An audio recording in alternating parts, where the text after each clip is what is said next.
اور بادل میں جو بجلی ہوتی ہے اس کی چمک آنکھوں کو خیرہ کر کے بینائی کو اچکے لیے جاتی ہے۔ اللہ ہی رات اور دن کو بدلتا رہتا ہے۔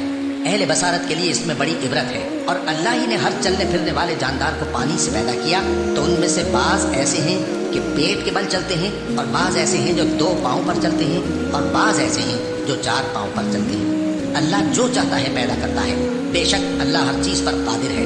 ہم ہی نے روشن آیتیں نازل کی ہیں، اور اللہ جس کو چاہتا ہے سیدھے راستے کی طرف ہدایت کرتا ہے۔ اور بعض لوگ کہتے ہیں کہ ہم اللہ پر اور رسول پر ایمان لائے اور ان کا حکم مان لیا، پھر اس کے بعد ان میں سے ایک فریق پھر جاتا ہے، اور یہ لوگ صاحب ایمان ہی نہیں ہیں۔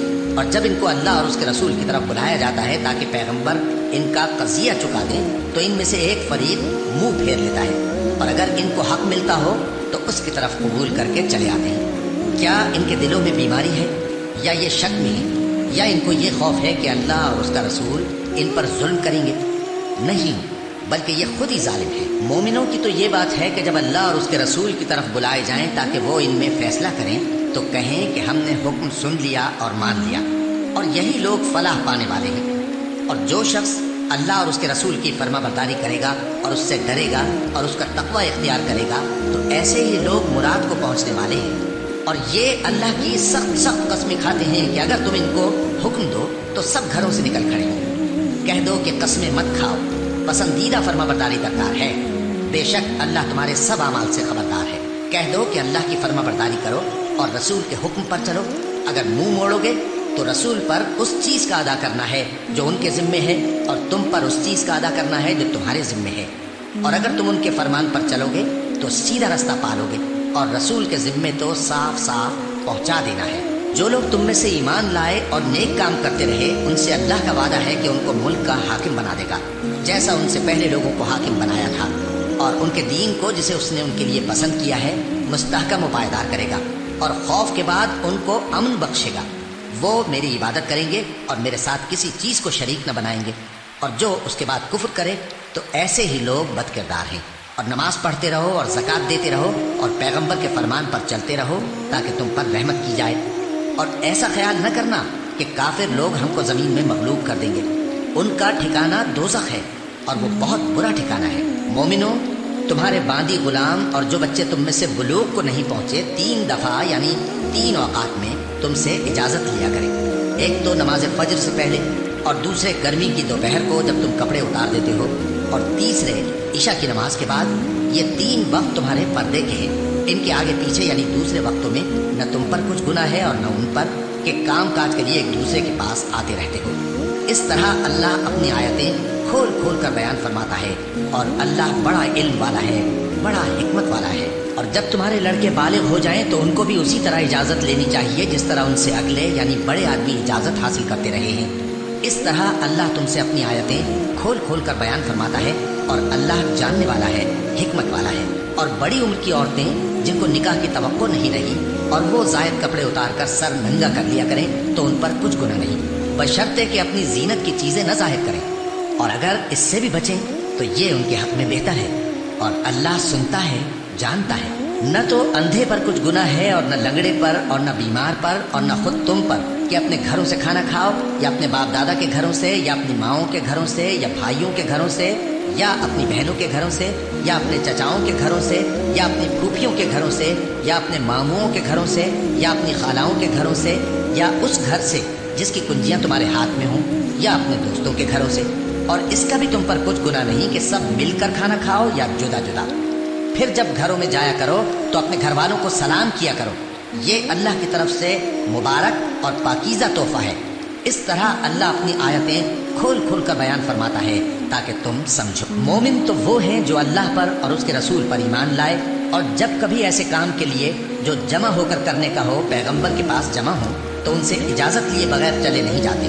اے پیغمبر، جو لوگ تم سے اجازت حاصل کرتے ہیں وہی اللہ پر اور اس کے رسول پر ایمان رکھتے ہیں۔ سو جب یہ لوگ تم سے کسی کام کے لیے اجازت مانگا کریں تو ان میں سے جسے چاہا کرو اجازت دے دیا کرو، اور ان کے لیے اللہ سے بخشش مانگا کرو۔ کچھ شک نہیں کہ اللہ بخشنے والا ہے، مہربان ہے۔ مومنو، پیغمبر کے پکارنے کو ایسا خیال نہ کرنا جیسا تم آپس میں ایک دوسرے کو پکارتے ہو۔ بے شک اللہ کو وہ لوگ معلوم ہیں جو تم میں سے آنکھ بچا کر کھسک جاتے ہیں۔ تو جو لوگ ان کے حکم کی مخالفت کرتے ہیں ان کو ڈرنا چاہیے کہ ایسا نہ ہو کہ ان پر کوئی آفت پڑ جائے یا تکلیف دینے والا عذاب نازل ہو۔ دیکھو جو کچھ آسمانوں اور زمین میں ہے سب اللہ ہی کا ہے، جس طریق پر تم ہو وہ اسے جانتا ہے، اور جس روز لوگ اس کی طرف لوٹائے جائیں گے تو جو عمل وہ کرتے رہے وہ ان کو بتا دے گا، اور اللہ ہر چیز سے واقف ہے۔